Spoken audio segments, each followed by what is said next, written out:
Since the time that I was here last, that is another change, which is that OC is really trying to cover more of the landscape, more of the investor advisor landscape, and doing so using risk-based approaches, which I think is a very wise way to go. And so the numbers are ticking up in terms of the number of firms that are getting looked at, which I think is important.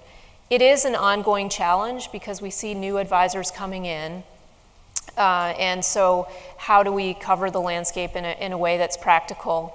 But I think we have good focused people in OC who are trying to figure out ways to, go in and keep an exam targeted, not keep it open forever. And those kinds of things can really help in raising the numbers of exams that are getting done per person.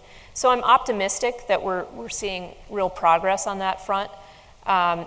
Would again be open to hearing from all of you if you're seeing things in exams that give you concern about how exams are being done. Again, you're on the front lines, you see that, and it's helpful for me. You can do it in a way that's anonymous, just so that I have a sense of what's going on in the field. That's very helpful to me. But in terms of third parties, I'm open to the idea of a third party outsourcing in the sense of using a third-party auditor of some sort. I don't think that this is the time to take that on. I think we should see how OC's doing in covering more firms, and if we come back later and we revisit that and we say we're still really struggling with this is really a problem, we can think about that.